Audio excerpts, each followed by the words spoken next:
Good afternoon po sa ating lahat.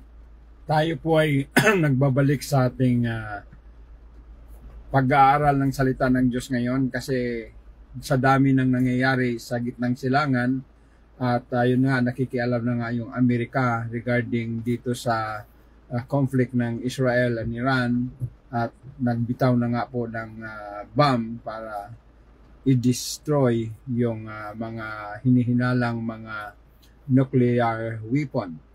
Kaya nga dito nga sa 24:14 ng Book of Matthew, ito na nga po ba ang katapusan? Kasi sa Matthew 14, dami po doong description patungkol nga doon sa iba't ibang mga hula regarding end times. Pero in my observation dito sa 24:14, kailangan mo nang ipangaral ang lahat ng ang salita ng Diyos sa lahat ng bansa. Na malaman nila na ang Diyos ay nag-offer ng kaligtasan through His Son, Jesus Christ, saka pa lang darating ang wakas. Ibig sabihin, nasa climax pa lang tayo ngayon ng pag-aaral ng salita ng Diyos. Kaya lahat ng mga platform ginagamit, TikTok, Instagram, anuman Twitter, anuman yan, YouTube, Reels, iba-ibang mga platform, ginagamit ng Diyos yan para i-broadcast yung yung salvation, kasi lahat ngayon ay makikita mo iba't ibang mga pamaraan ng paghahayag na si Kristo lang tagapagligtas.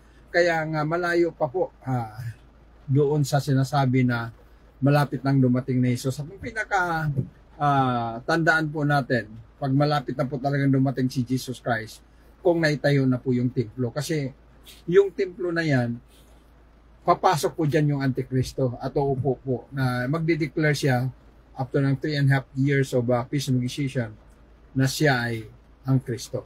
Kaya ngayon, mag-focus muna tayo sa ating pangangaral sa salita ng Diyos, kasi ito po yung binigyan din sa Matthew 24:14 na kailangan ipangaral ang salita ng Diyos upang lahat ay makaalam doon sa regalo ng Diyos ng kaligtasan bago darating ang wakas. Kaya discipleship making, ibig sabihin, not only sharing the Word of God, but also equipping the person to understand the Word and to share the Word. Parang binahagi mo sa kanya, hinubog mo siya, at siya naman ang magbabahagi para sa iba. Ito lang po yung ginagawa ng mga Kristiyano hanggang sa dumating ang ating Panginoong Hesus. Kaya ipanalangin po natin yung nangyayaring kaguluhan sa Israel at saka Iran, at sumali na nga po ang Amerika upang maintindihan natin na tayo ay inutusan ng Diyos to finish the Great Commission. Ngayon, alam mo na time ngayon nasa climax ng pagbabahagi ng salita ng Diyos. Wala pa po. Malayo-layo pa po ang wakas.